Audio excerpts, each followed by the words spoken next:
And we have someone from Hawaii who's on the line who, over there, it's 8 o'clock in the morning still.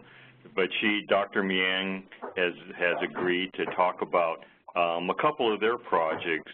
They've got a couple of kitchen incubators that they're involved in, as well as a business incubator in Honolulu. So we'll get a good sense across the country of what's going on with incubators and how they really reflect what's going on. The slide you have in front of you, these are different publications that were put together. It's on our website, as well as the Community Action Partnerships website. We put these together in conjunction in a project we worked on a couple years back.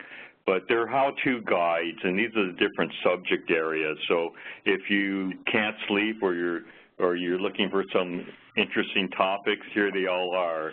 And you could really kind of get a sense of what it takes to put one of these projects together or programs. And it talks about different resources. It talks about the steps involved. It also has some little tips here and there of things that we've seen in the past that you should be aware of. It's good if you're thinking of getting into a topic or a subject area that you haven't had experience in, and kind of gives you an idea of what to be aware of, and hopefully kind of points you in the right direction. So take a look at those. They're downloadable off of both websites. Very good resources. So basically, we really want to talk about incubators, getting involved with how they're put together, how they're financed, how they operate, and the operation part is really kind of important. But, you know, the incubator, like the big square that you see in front of you in the middle, is just a building. It's just a facility that's a building that's put together. And what makes the incubator work is all the different pieces around it. So when you look from the top there, you're serving different businesses, different entrepreneurs, which is spelled wrong there, but you're working with entrepreneurs as well as tenants, and they use the facility or are located in the facility, and out the bottom there you hopefully have successful businesses, successful entrepreneurs, and or successful tenants. And the other parts that make it work on the left side, you do need a lot of on-site technical assistance. And it could be in that box on the left side, we're talking a little bit about the developer provided. That means your organization or your entity is providing those kind of technical services, all kind of business development services. There's also the important piece is capital, being able to access capital. It's nice if you can train different entrepreneurs and different businesses on what they should be doing and how they can get there, but if they don't have access to capital, it's just not going to work. Those are the two important pieces. So on the left side, it's something that you might provide as a service in your incubator, and on the right side, they are what, if you don't have that service, you need to really make sure you have partners that provide those services. So a partner that provides technical assistance, a partner that provides capital. Let's see here. Also, you need to kind of look at what's in your incubator. And like I mentioned earlier, you're going to see some examples, and they take a lot of form. They take different forms, and they have a lot of different ancillary services and pieces to the project that are different in a lot of different areas. So the incubator might have some classroom space for training type activities. If we go kind of counterclockwise to the left there, you have individual business space for the startup entrepreneurs. They might be separated spaces. You also, in the next box down, have successful growing and operating businesses. So some of the businesses that are starting to take off might be located in your incubator on an ongoing basis, or at least use the services from the incubator. On the bottom left there, space that's used by outside businesses. So you might have an incubator that provides a lot of technical services, and you have outside businesses that are using the incubator on an ongoing basis. Or even at some point, you might think that there might be a lot of commercial businesses that might want to locate in your incubator, or if you have an incubator and you have a business that started from scratch and is doing well, they might want to locate on a more permanent basis. So one of the boxes I don't show here is maybe having commercial retail space available. And then as we go around the curve there on the bottom right, space used by developer services. So if you have services and programs, you might want to have office space in the project or space that they locate inside your incubator. You might want to have space for outside services. So maybe there's a loan fund that you're partnering with and they have a desk in your incubator to work with entrepreneurs. The same with space made available for specialized equipment or shared equipment. So some of the early thoughts on incubators were people sharing Xerox machines and that kind of thing. But as you'll hear from some of the panelists, when you get involved with specialized incubators, there might be common equipment, whether it's technical equipment or in the case of kitchen incubators, it might be kitchen-related stoves, ovens, and that kind of thing that are specialized equipment that's part of your project. So again, you start with the building, but it's all these pieces that you have to really understand that are going to be part of the project.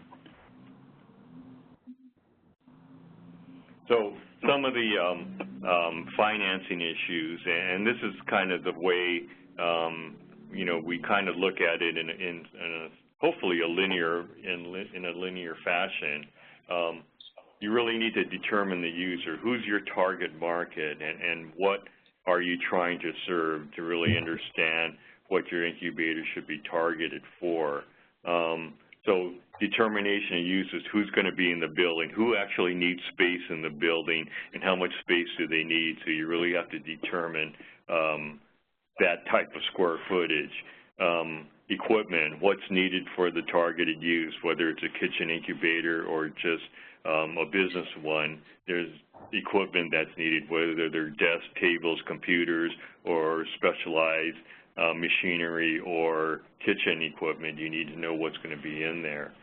If you have a good idea of all those different pieces, then you could kind of determine what your development costs are.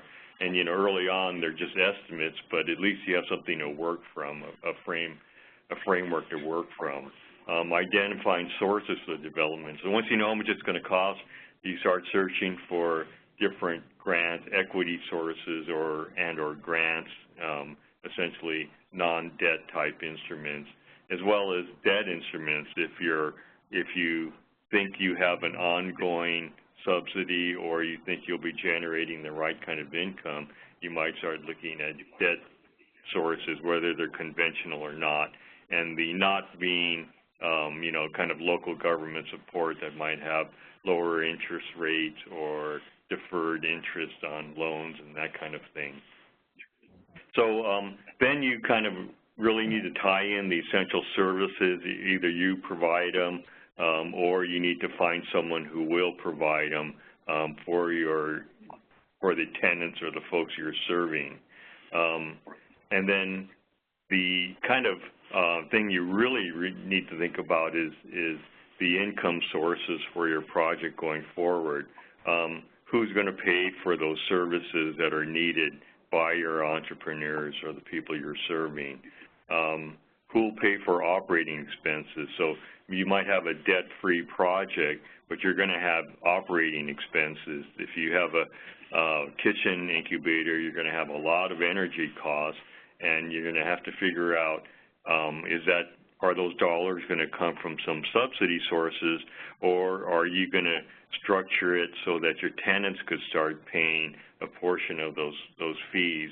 So you start looking at your incubator in terms of cash flow, making sure there's enough cash to cover operating expenses, but also the services involved. And so you start looking at the mix of what you're trying to do. Maybe you have a portion that are for new entrepreneurs, and then one that is for more mature businesses that are growing that can pay some rent, or maybe you might even have some long-term tenants in your project that could really support the cash flow needs of the project on an ongoing basis. So one of the points that we wanted to really kind of touch on these presentations is, we're going to talk a bit about the project need and the history of the project, initial capitalization, what dollars are used to build it, some issues that might have popped up during the development phase, and then tenant support and services, who's providing them and who's paying for them. And then operating history is important, just to get a sense, does the project need ongoing subsidies, or is it paying for itself? And if it is, how does that work? But really important is how the incubator is integrated into the local business support system. So what we're trying to say is that needs to be all these other pieces to it to make the incubator work. And so the incubator really needs to kind of reflect what the resources are locally and what is really needed in terms of support. So those are the kind of subjects we're going to try to reach. So first off, we have Craig Chardon, and Craig is someone that's known for a while. He's been very, very active in the Fresno area, and that's Fresno, California. And he's been involved with a lot of Main Street programs and has been really active with local government, really close relationship with the mayor's office, and actually ran programs from the mayor's office, and is really heavily involved in vitalization of the central business district. If you don't know, Fresno is going to be kind of the center point of our high-speed rail system that's being partially built in California that hopefully will one day connect Northern California with Southern California. Fresno is the middle point. So, Craig, you're up. All right. Glad to be here. Thanks for inviting me, Glenn. And I don't currently work for the Central Valley Business Incubator. I ran the business incubator from 2006 to 2009. Then the mayor hired me to start the downtown and community revitalization department. And I did that, and then I did the next logical career move, which was start a pub after working for the government for a few years. And now I've started an investment fund through a direct public offering to buy and renovate downtown properties. So continuing the downtown and local economic development theme. While I was there, we built the water and energy technology, the WET Center, we call it, very clever. And it is on the Fresno State campus, and it's actually the only building that's not owned by Fresno State University. It's owned by our nonprofit, the Central Valley Business Incubator. But I really like this model because we had an EDA grant to build a facility. The university had a grant from EPA to do a water equipment, water technology test facility. Neither of us quite had enough money, so we put the two grants together. And so now the incubator is attached. It's in the same building as the water test facility. Because we're the largest agriculturally producing area in the country, our four-county area does more agriculture than 49 of our states. Water use is a huge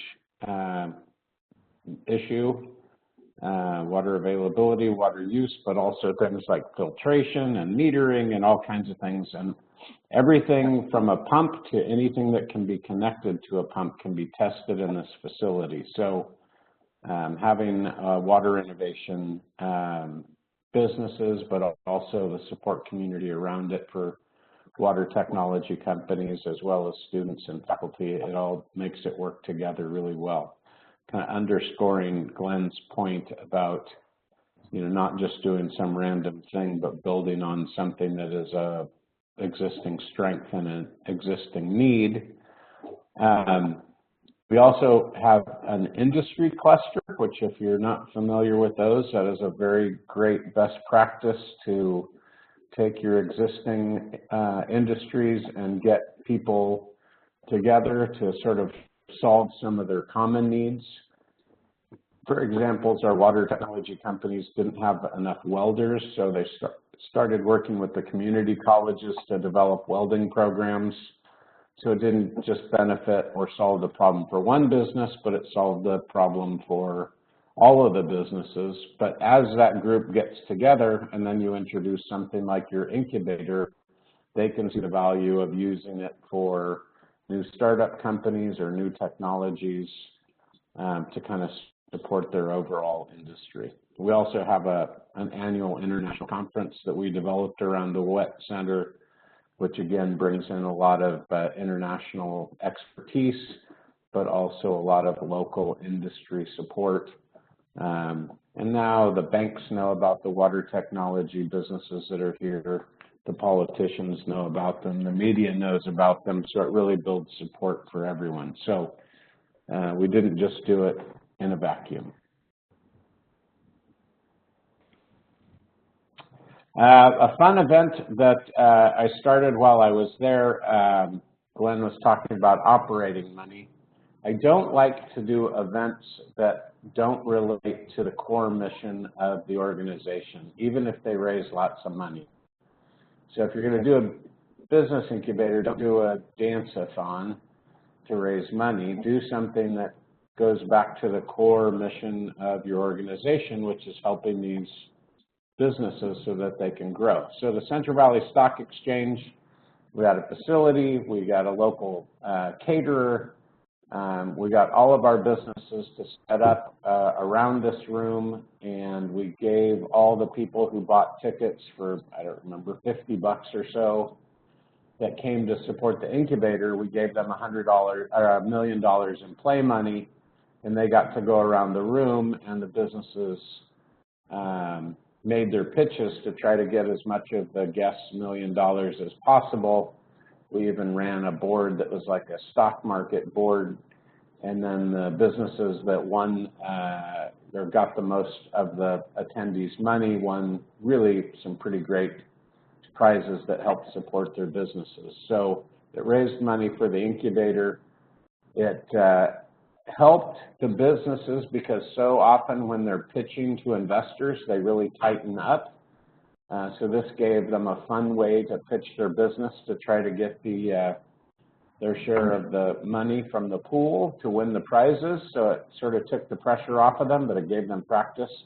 And it also exposed a lot of our community leaders and business leaders to how many great companies we were serving, which helps the incubator, but it also helped even some of the connections between people buying things or investing in some of the companies that we're trying to support. So we won some good awards for that event, and I urge you to try to tie things in so that they're helping.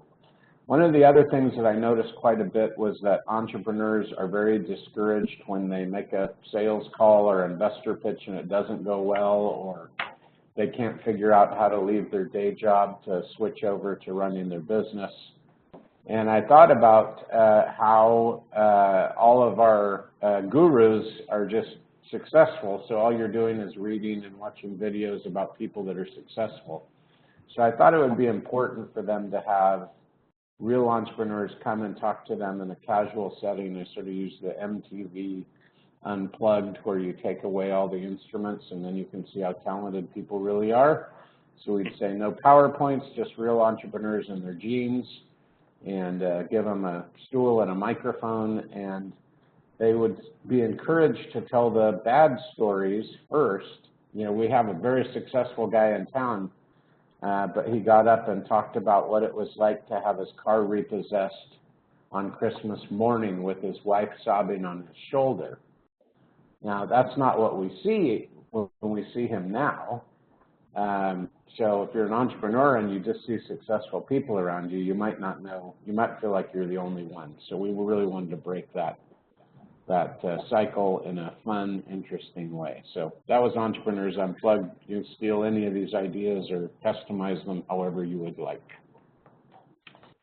Our main support came because we have a very progressive, business-minded director for our Workforce Investment Board. And so he used our ability to create businesses and have those businesses create jobs as justification for giving us an annual grant.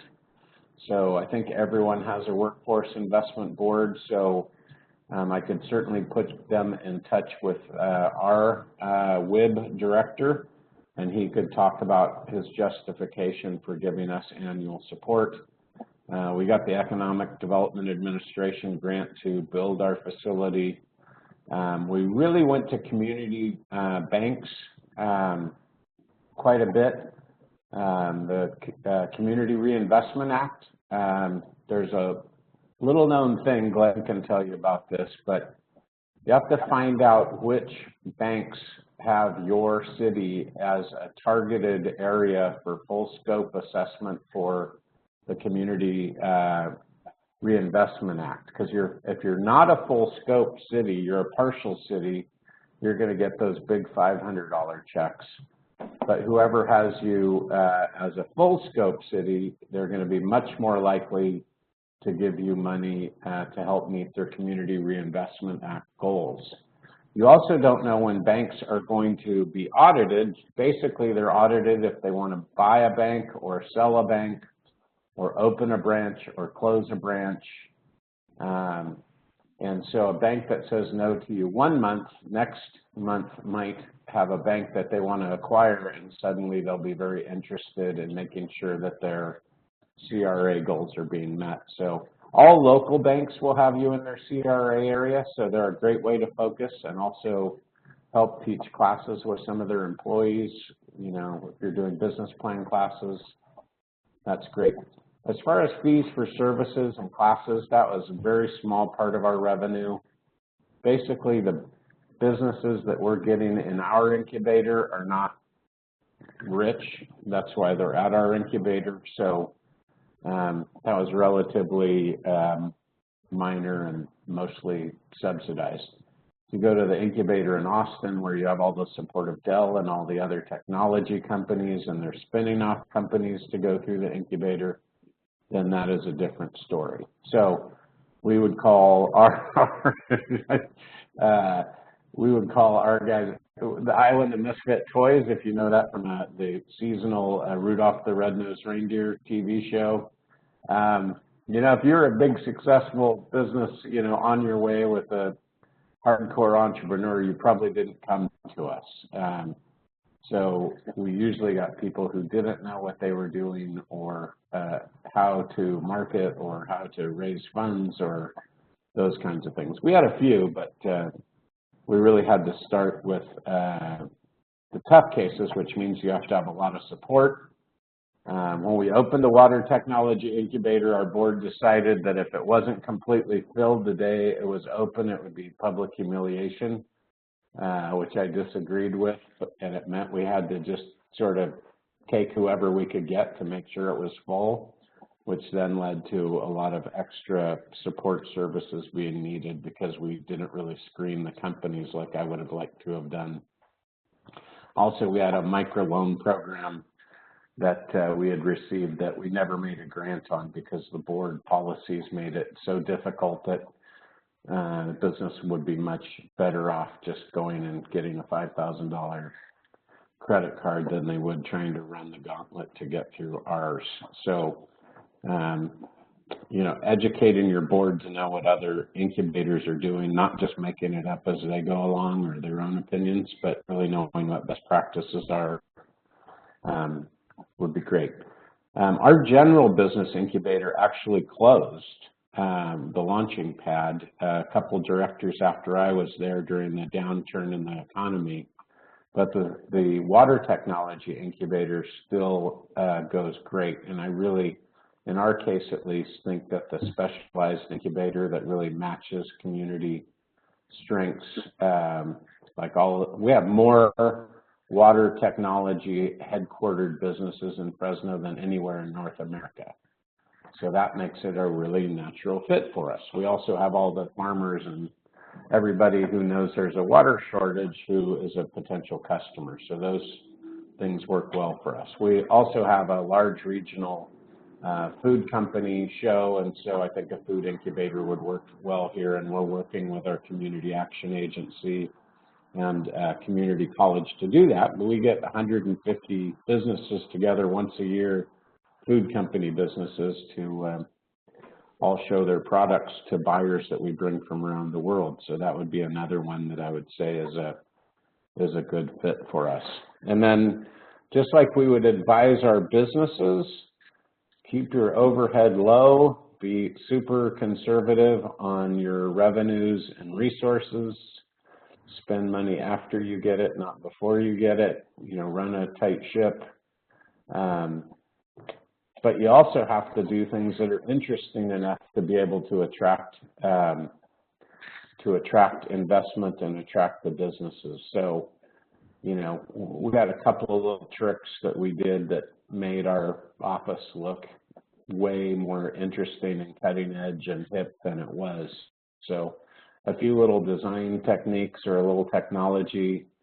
We had a really cool sort of electronic whiteboard thing. I can't remember what they're called, but so our companies could do really interesting presentations and write on it and do live links right off the wall. It was one little piece of equipment that just made their presentations better and made our classes look more cool. So I would try to do something like that. So we did business plan classes. We wrote our own curriculum for that. Business plans are sort of a necessary thing. There's a lot of debate whether they're useful or not, but I think the most useful thing is just to remember that, whether you say there are 6 parts of a business or 8 or 12, however you divide that up, that you need to pay attention to all of them, and that's probably the best part of doing a business plan, not just focusing on the parts you like or are comfortable with. We attracted some really good young up-and-comers in the entrepreneurial world. One of them is running a state department now in another state, and the other one went to Wharton right afterwards and is an international business consultant. So we managed to get some really good folks sort of on their way up, and we could give them some good experience, but we used their experience while we had them. I think networking is huge. A lot of our businesses weren't really good at that. We brought in every group, every school group, service club, media, industry groups, ag groups, chamber groups, whoever I could get to go in there and do my song and dance to tell them about our businesses and introduce our businesses and getting our businesses used to talking to people and shortening their pitch so that people didn't lose interest. All that stuff was very important. And then we had 5 offices in each facility, and that's good, but I think it's overstated how much you actually need to have the physical space or how much people are going to be willing to pay for it. But that could probably vary by community as well. It's a fun thing to work in, but I do think having the university as a partner was really good for us. So I would look at other partners that are going to be there for you, both with the students for energy and potential faculty for training or advice or working with specific companies. So, you want me to hit these things, Glenn?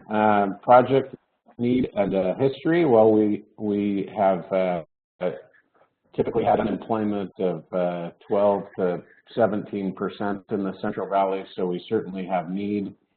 Our incubator started as a welfare to work program that was largely unsuccessful at getting people to start businesses. The concept of people would start, gardening or painting or, whatever kind of entry-level businesses really didn't work. So by the time I got there, they were shifted away from that and more on growing businesses that will then eventually hire people rather than get people who didn't even have jobs to somehow open businesses.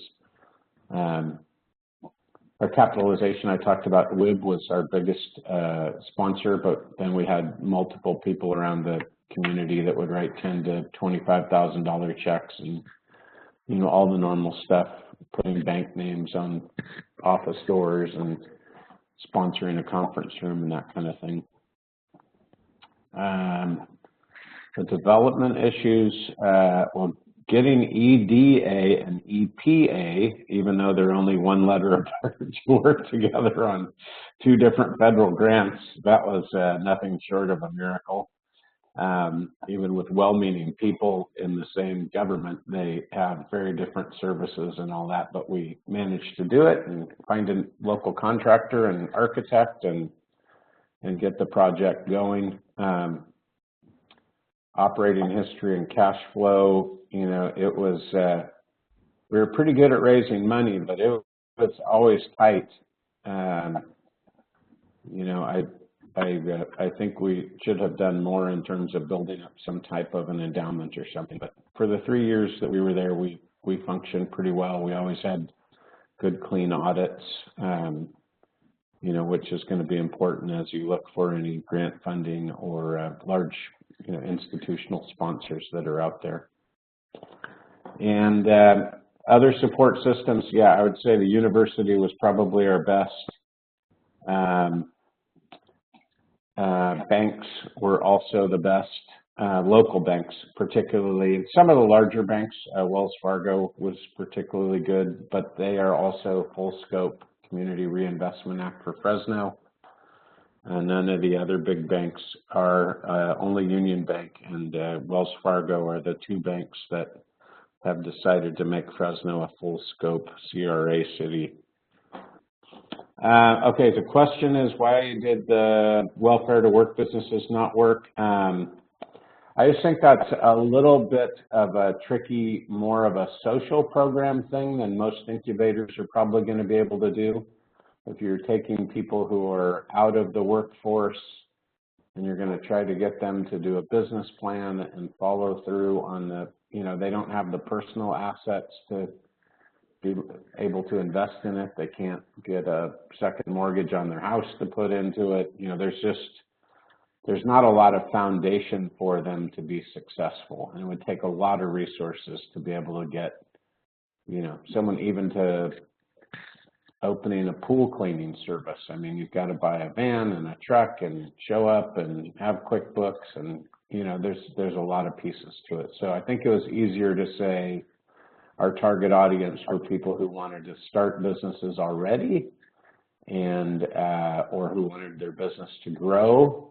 It was more of a natural target audience fit for us rather than someone who was showing up because they were getting credit, saying that they were showing up to something for a class, for example, to meet their requirements to keep their public assistance. So I'm not saying it's not worth doing, it's going to be very resource intensive, and you kind of have to figure out what your low-hanging fruit is to be able to do the most good as quickly as possible to generate more resources, which can then allow you to do even more good. So, just like you have to tell your businesses, not everyone is your target audience. Thanks, Craig. We'll try to hold some other questions till the end, and then hopefully we'll have time to loop back on that. Howard Snyder, we've known for quite a while. I always kind of kid that he's like the king of the OCS, Community Economic Development Grants, and he'll touch on that in a lot of the work that they do. But they're very important grants for community groups that are involved with economic development type activities. Howard? Thanks, Glenn. Can you hear me? Yes. Oh, good. I'm working with a new laptop, and so the technology sometimes eludes me. So my name is Howard Snyder. I'm Executive Director of Northwest Side Community Development Corporation. Business expansion in our neighborhood was just a program that we ran, and as we started thinking about how we wanted to create new business and expand older businesses, the idea of a traditional business incubator made a lot of sense when we first started. Organization's been going 34 years, but in the early days of the CDC, we started our very first business incubator called MetroWorks. A little bit of background, Wisconsin is a uniquely horrible place for entrepreneurship. We're a state, and Milwaukee is the biggest city in a state where everything traditionally was big companies, big government, big churches, big infrastructure, big everything. And so whether it was the university or funding from banks, funding from early startup, whatever it was, it didn't exist. It wasn't part of the culture of a state whose 70–80% of all jobs in the state were government and manufacturing. And nobody really thought in the 60s and the 70s before I got here that you needed small business for anything, because big business and government would take care of everything.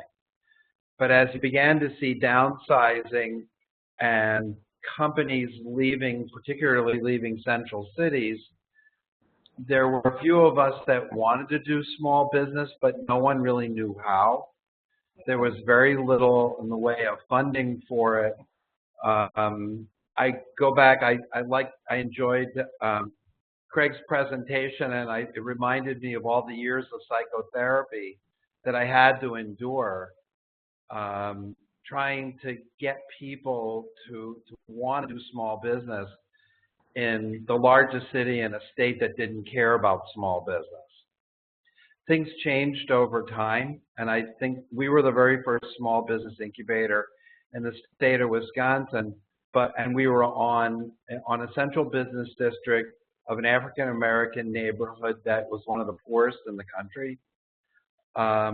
So when we first opened up our business incubator, I think the thing that was innovative about it was we didn't own the building. We didn't manage the building. We didn't do anything except have an office and a right of first refusal on tenants that were coming in percentage of the rent. And the guy who owned the building was happy basically to have a leasing agent with a conscience, which is in effect how we got started. Over the first 4 years that we were in the building, from 1986 to 1989, 1990, we leased out 140,000 square feet of space to 40 businesses, and we took a percentage. We had a building down the street, a building that we owned, and that was fine. We had a little office inside of this old building. It was actually an 800,000 square foot tannery that was somewhat in collapse, and we took the best of the non-collapsed part of the building. And it was a classic incubator. It had everything that, in the 80s that people thought you needed. We had one person who was like a secretary who set up for people.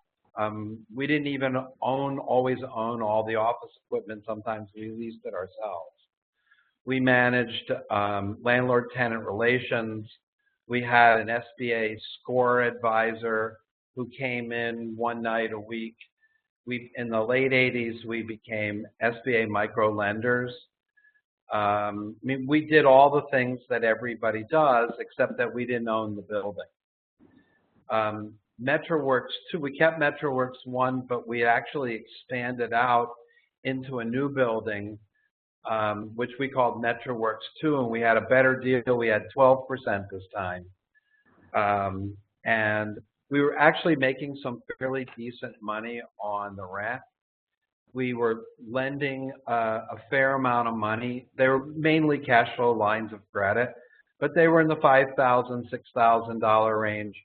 And as soon as the customer or the tenant could pay us back, they did. But this was a strictly Central City, almost Wild West kind. The first two Incubator, they were the first two that we did. If you had an ability to repay your rent or to pay your rent, repay your loans, and you had a beating heart, we took you. And this was not California, it wasn't New York. We had no choice, and nobody wanted to be a small business, and so anybody that came along seemed like a big win for us. We didn't narrow cast. We didn't work with industry clusters. We took pretty much anybody because anybody was what we needed. We needed to prove that there was small business, that there was entrepreneurship, that there were women-owned businesses in a community and in a state that really devalued any kind of entrepreneurship. Over time, we started getting better and better at this, and within 5 years, we bought our own building. We didn't close everything up with the other two because they weren't exactly cash cows, but we were doing well enough that there was no reason to cannibalize the two buildings that we were in and move the best and the most successful businesses into the building that we bought.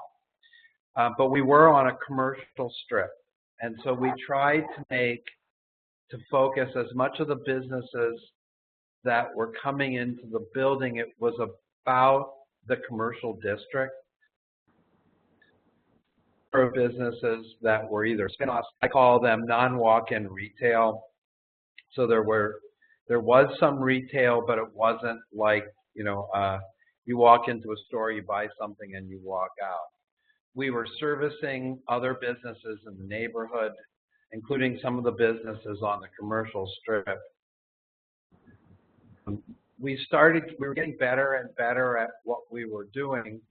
The amount of money that we raised to buy the building was, as Glenn mentioned, our very, very first Office of Community Services grant. We got money from the city for Community Development Block Grant. And we ended up borrowing money because we had a track record and we had cash flow. A number of the banks that were interested in us weren't really looking. They were looking at the building itself, but they were looking at the agency because the agency owned a lot of commercial property in the first 10 years of our existence. And so they said, look, we don't really care where the money comes from, you just repay us. And we did that. I was always one of my, the mother of my thinking on small business development was June Lavelle in Chicago, who was the director of the Fulton Carroll Center. And her building was in the 300,000 square foot range, and so I was never afraid of big buildings. I thought that was kind of interesting. You needed to know how to use common area space and dead space and old elevators, and it kind of made it fun, but it was also challenging too. Fulton Carroll was one of Chicago's first business incubators, and it was a rock and roll incubator. They took anybody and everybody, and they moved people from the downstairs to the upstairs. The more successful you became, the more you moved up the elevator to the second floor, the third floor, and the fourth floor of the building. But it was an really old industrial neighborhood down on the north side of Chicago, and I learned a lot. Actually, it was on the near west, but north of the Loop side of Chicago. But it was just common sense economic. So you worked with whoever it was that wanted to work with you, whether it was the Workforce Investment Board, which I'm now on the board of here. You worked with banks. As you were getting more interesting and more successful, or even sometimes lessons learned, the phone would ring and you had no idea what the subject matter was when the phone rang, but you knew that it was something that you were going to learn something, and that was kind of the way we approached the first 8 or 9 or 10 years of business development. MetroWorks, it didn't start going downhill, but our city changed its funding pattern. It used to be that that we did an allocation of all of our funding at the beginning of the year or at the very end of the year in December. And our block grant allowed us to pay our mortgage, allowed us to pay property taxes, allowed us to pay staff. And when they changed the way that they did the allocation, they only funded, it was pay for performance funded on a job. So instead of having money for to pay property taxes, they said, well, you have to prove to us a job that pays more than minimum wage. It has to have various kinds of outcomes. And I said, well, that's okay for some sorts of development, but it's terrible for business incubator because the business incubation because the outcome isn't a job, the outcome is a business. The outcome is entrepreneurship. And don't really care. And so we started losing money. We hung on for as long as we could before eventually in 2003, we sold the building we had bought in 1991. We kept it going for as long as we could, but there was really no way to be able to fund it. About that time, we started another kind of an incubator. We sold off all of our property and moved into a Navy defense contractor.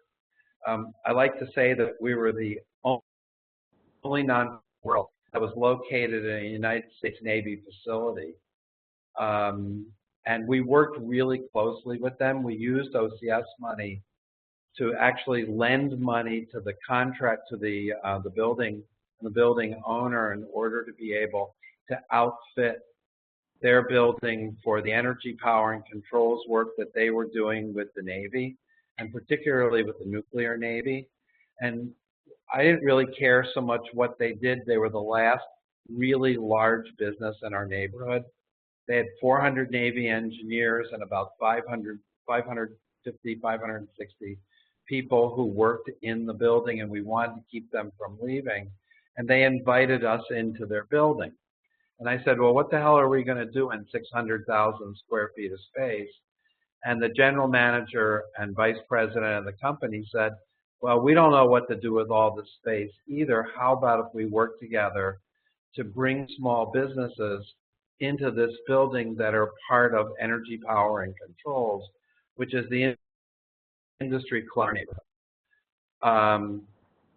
We did that for a couple of years. We had a couple of businesses that were really, really successful businesses, and we had one that we lent a lot of money to that eventually failed.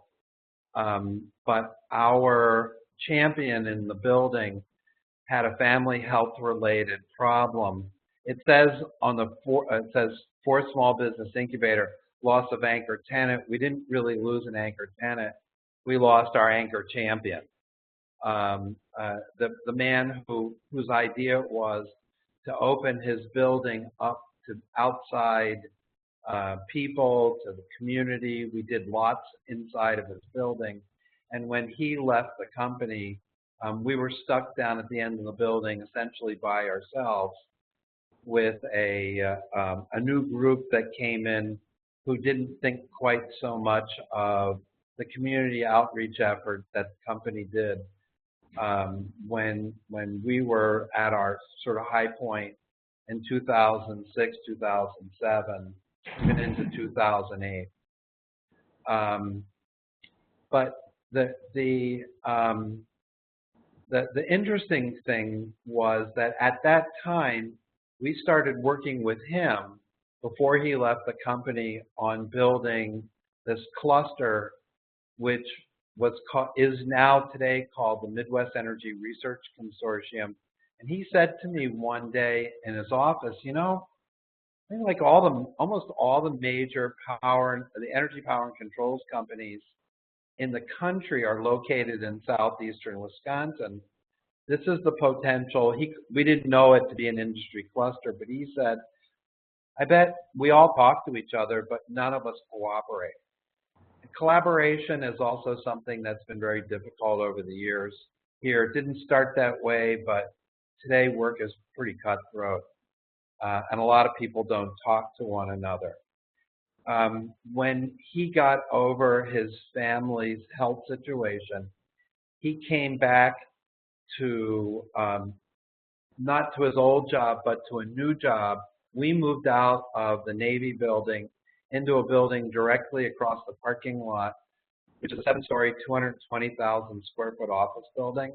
And he and I and his organization and my organization occupy the 7th floor, and we can see almost the whole city from here. The city and the state anointed this building the Energy Innovation Center, and we set together to work on building small businesses, but doing it really differently than a traditional business incubator.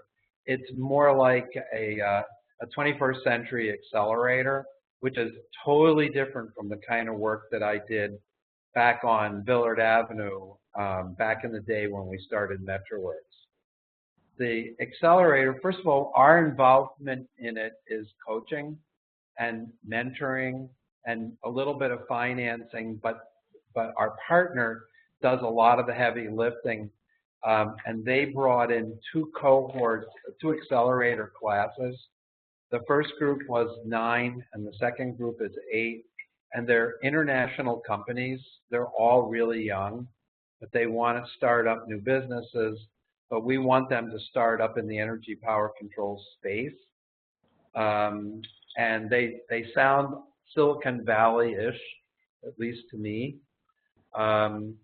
They are, of the 17, we're just about finished with the second cohort. The first 9 are still in business. Everybody is still in business.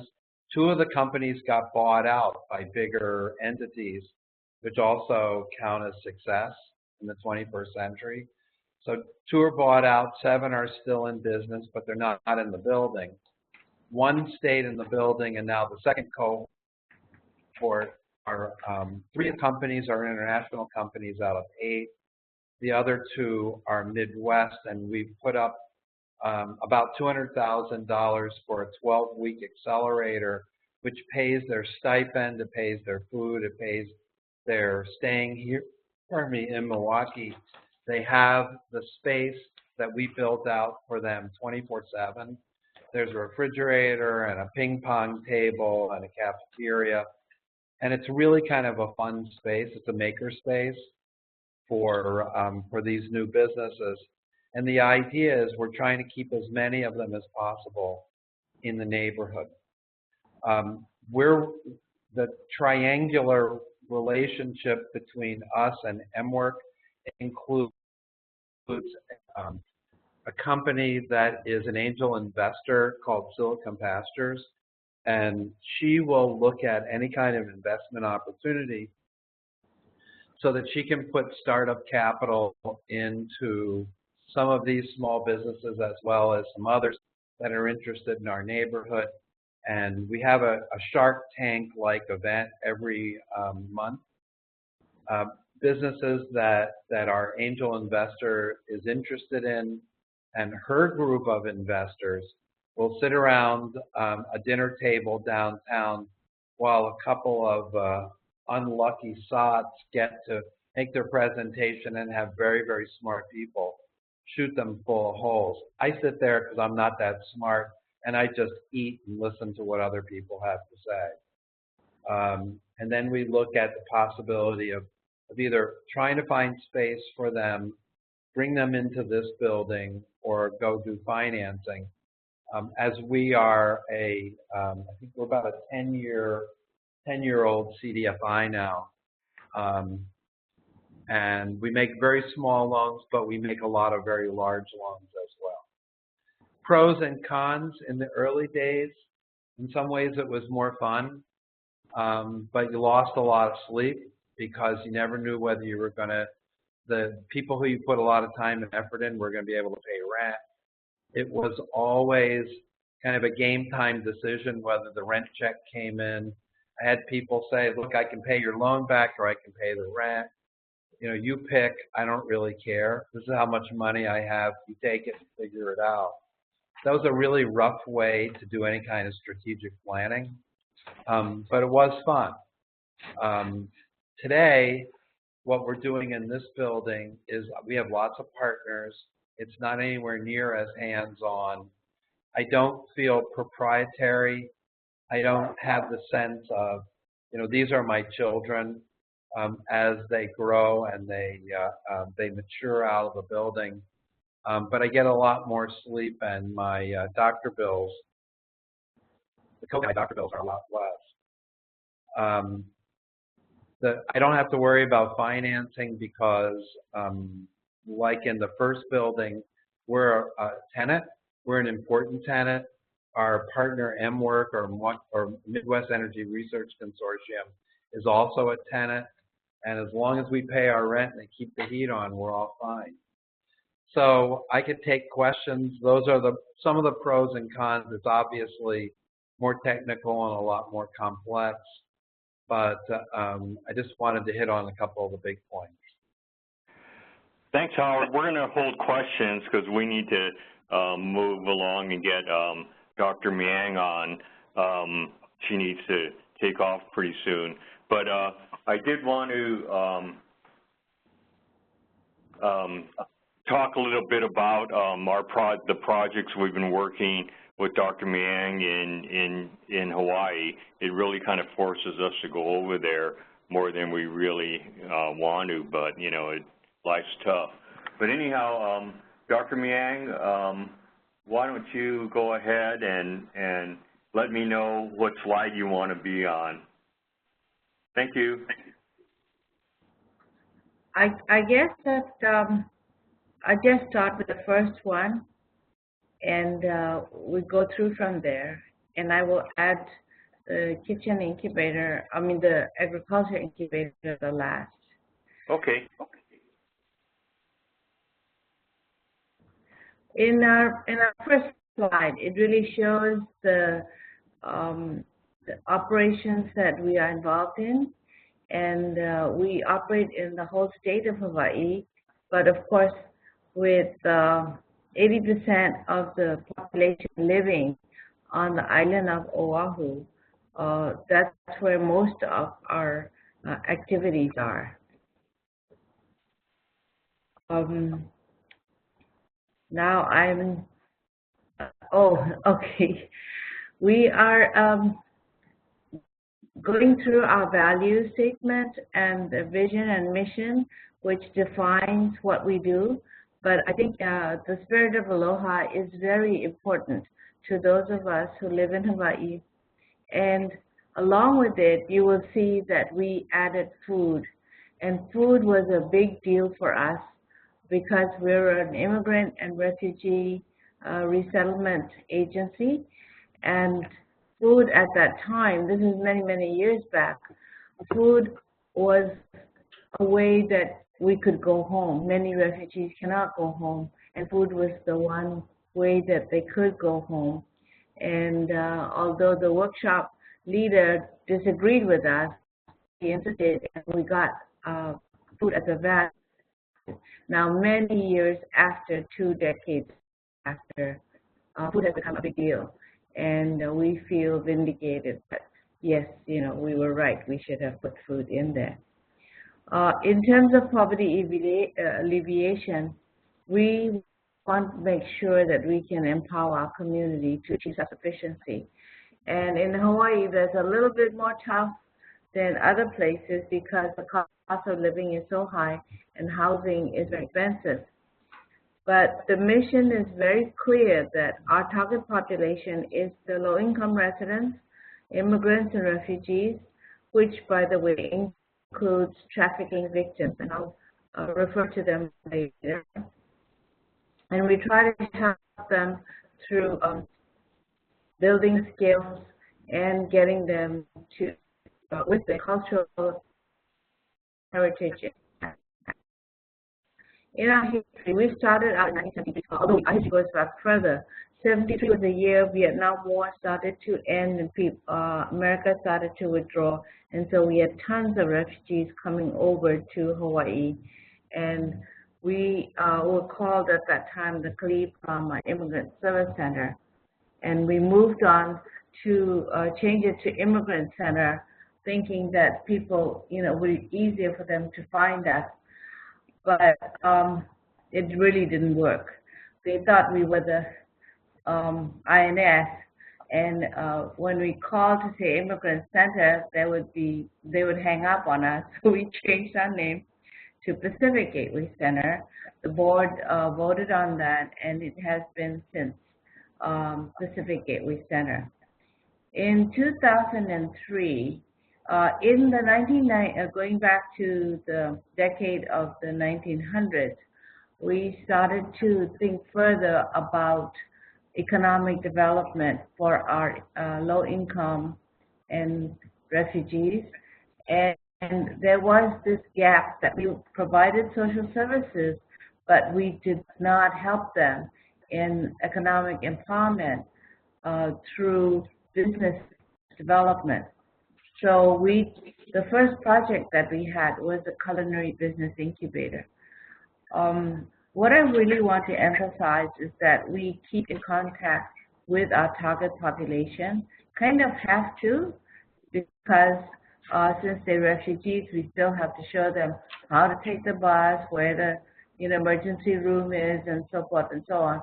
But we would every now and then have community meetings, and in the meeting, the women spoke up and said that, we know how to cook, but we can't sell because of the laws in Hawaii and in the United States. We tried to work with Pizza Hut and use their certified kitchen in the middle of the night when they're not using it, or the bars when they're not using it in the morning, but still the partnership that they would try to foster did not work.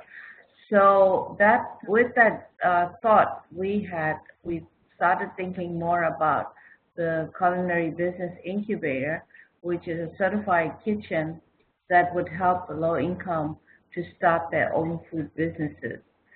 And from there, we went on to affordable housing and also to another retail outlet, which is a restaurant. And we moved there and we opened the Lemongrass Cafe.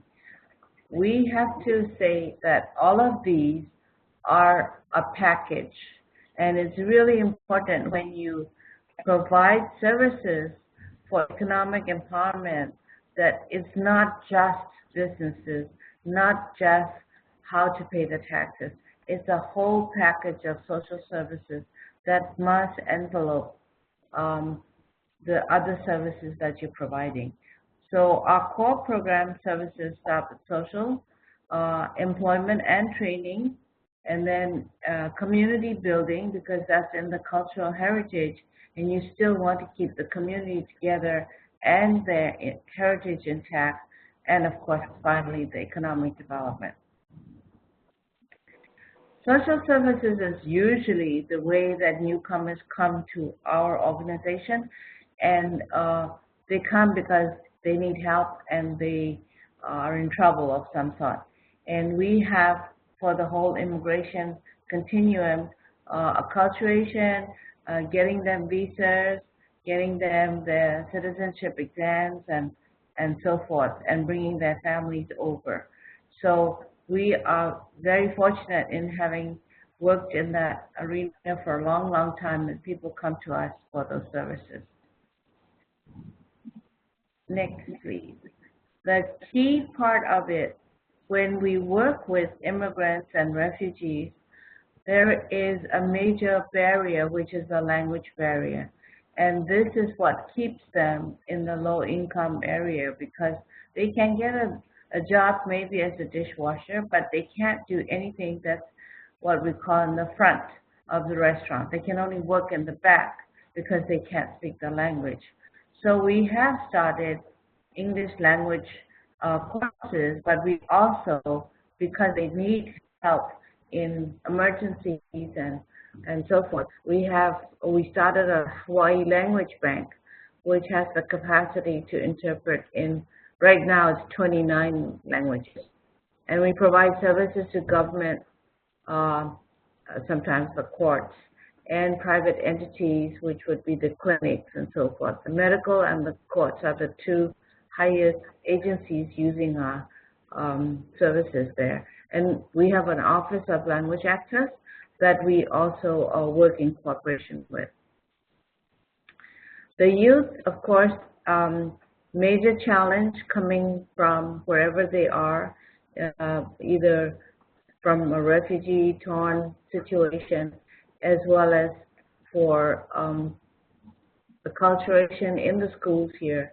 And so we provide homework help, academic support, counseling, guidance, and we eventually become their family because the parents are struggling to make a living. And we also try to keep them in together in the community and in teamwork because we don't want them to fall into the negative elements of community that is so ready to pounce on them and get them into their gangs and so forth. So we do have a lot of community activity.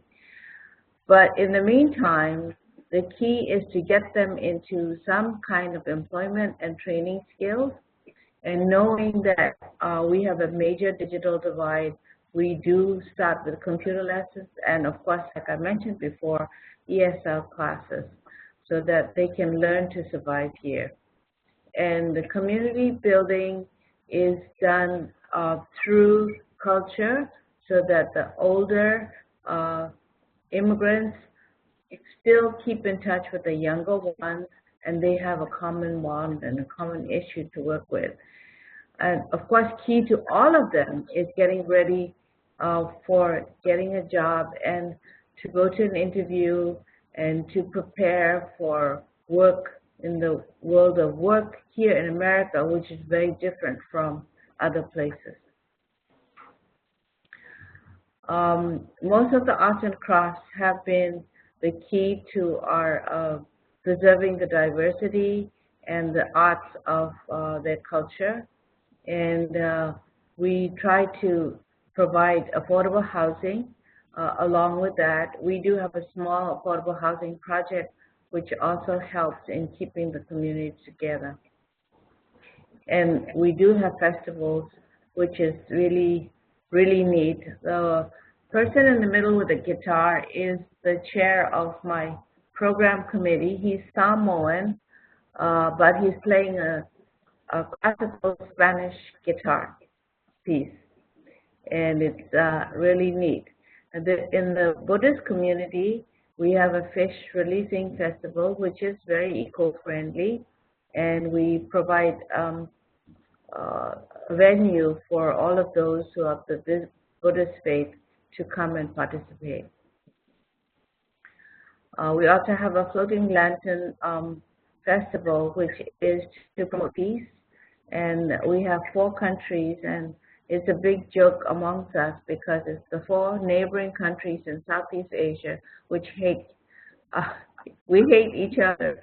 As Thais hate the Laos, Laos hate the Cambodians hate the Vietnamese, and the Burmese hate the Thais. So it used to be a big joke, but now the communities, we find, all love each other's food, and we get together and try to promote peace. The final part that we have is economic development, and that's where our business incubator site is. Here you see the building. It is one of the largest in the nation, and it used to be a warehouse that we converted into this certified kitchen. We have 12 kitchens, 4 full kitchens, 4 baking, and 4 prep. We went to the mainland and studied all along the west side coast how the incubators were run, and we learned a lot from it. And so we were able to design it with our architect. And then on the other side, which is the agricultural incubator. We provide farmland and outlets and the farmers markets, and also bookkeeping. And we, of course, the SBA loans, all the loans are critical to helping these small businesses. And we get loans from various sources, as you can see on the slide. And we also help in the job creation by giving them resources with the retail and culinary business incubator facilities. In the facilities, you'll see they have a full range of equipment, and we also help with the marketing. And we help them with writing a business plan, and then help them with cash flow, and then financial forecasting. You'll see a little bit of what the kitchen looks like from inside. This lady is making food for what we call Sunset on the Beach event that Hawaii has every now and then. And we provide them with, of course, the kitchen space. We have storage, and that's one thing that's really important. We need more storage space. And then entrepreneurship training. And then we do a lot of the marketing assistance and computer applications, as you saw earlier, and the technical counseling and business planning.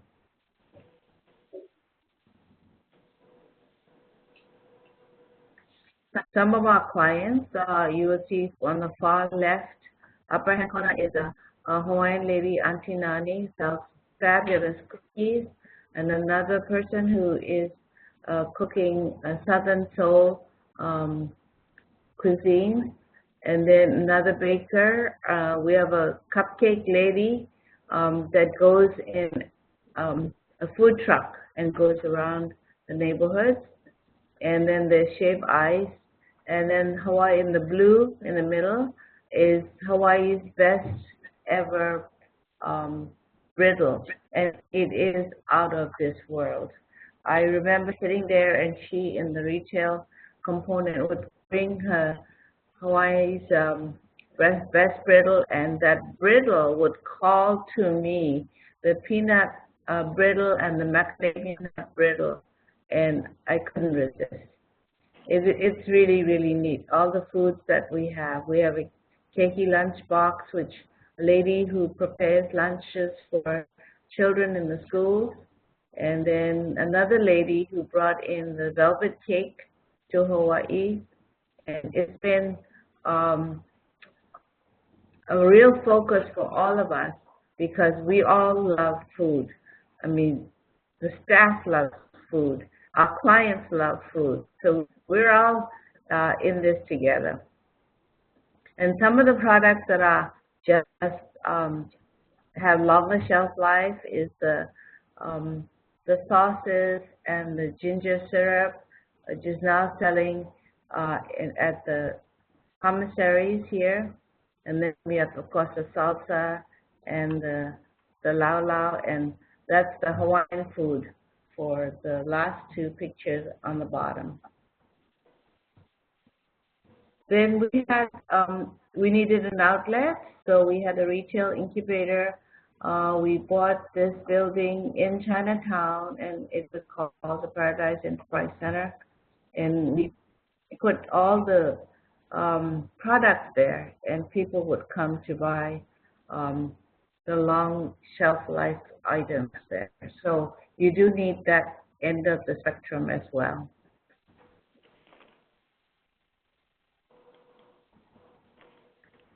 Then there was a component that we also needed for the short-term foods, and so we had a little restaurant called Lemongrass Cafe, and we tried out a number of models, and finally this Vietnamese family who were refugees came and said that they really would like to locate themselves in our space. Part of the reason is because they only sold at farmers markets and they didn't have a brick and mortar place. So we did say, okay, they were on the last plane that left Vietnam. The mother was pregnant, And then they were on their way to Arizona, and she went into labor, and so the plane turned around and came down to Hawaii.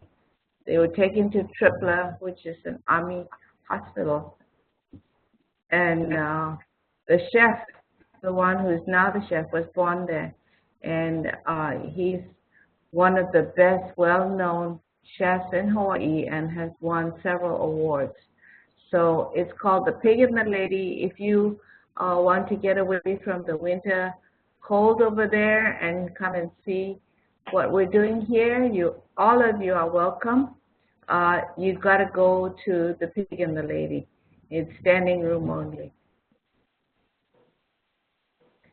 Our sources of support for PGC has been as traditional as I guess all of you have, which is federal monies, CED monies, state, city, and private foundations. But for the business incubator, we started out with EDA, it's public works, and we matched it with city funds, and then we had to get a loan because the government moved very slowly, and we were about to lose our warehouse that we put money on. And so we were able to get a loan, and finally a private foundation, which is Harry and Jeanette Weinberg, came and gave us the final money that was needed. So we now have a full kitchen, which is linked to a retail outlet and linked to the agricultural incubator, which is in the middle of the island of Oahu. And we've already got, we have 33 lots, 2 farmers on each lot of 5 acres, and we got that also with the CED grant. So we've already met the numbers that we're supposed to in terms of job creation. And mahalo for listening to our long story. Thank you. Thank you very much. She has an open invitation to all of you to come out to Hawaii, so, you know, I would take her up on that.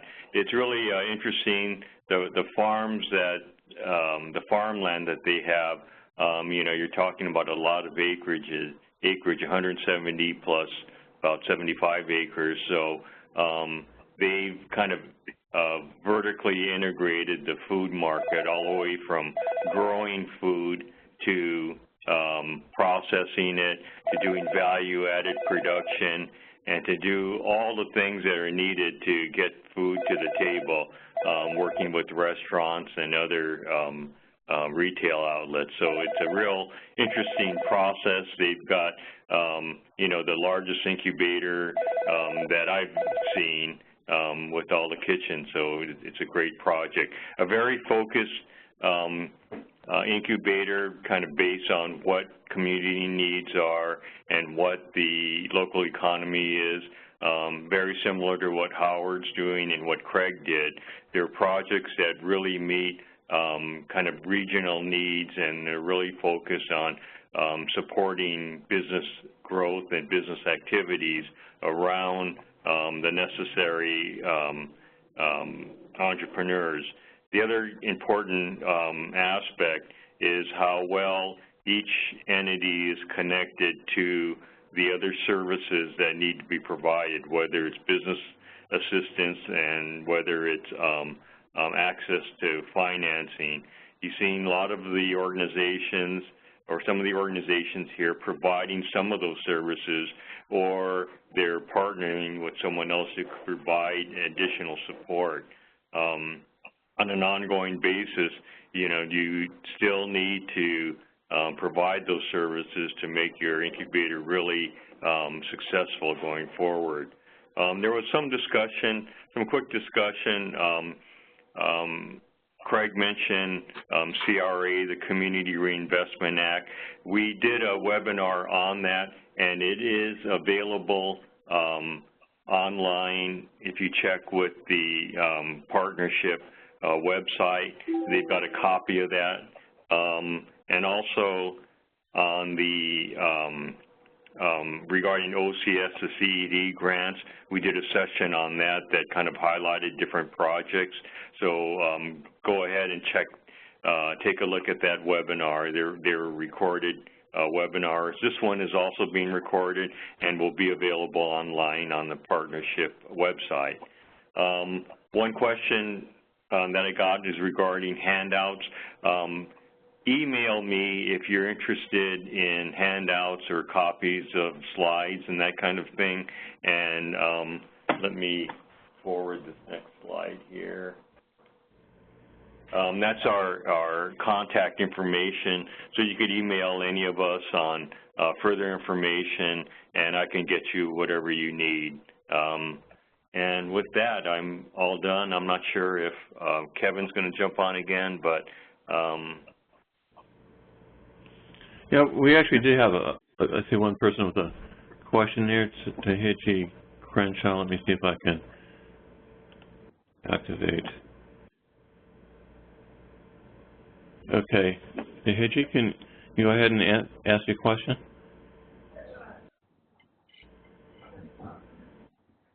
Hello?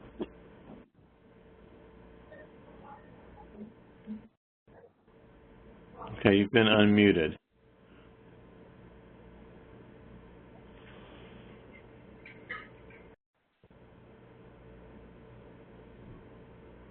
yeah, we'll get her the information. So yeah, we'll follow up with that. Okay, if you had a question, put it in the Q&A box, and you can email it to us here, and then we can respond. But I actually also plan to send out, because I have everybody's email address that registered, I can send out the recording, a link to the recording, as well as to the PowerPoint that we showed today.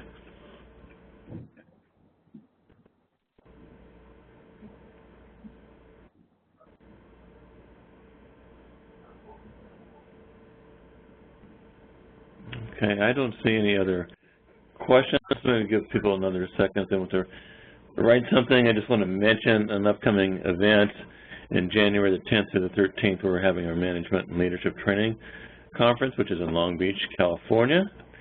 And there will be 3 community economic development related workshops at that event. If you want to know more about it, go to our website, communityactionpartnership.com, and you can find out more information there.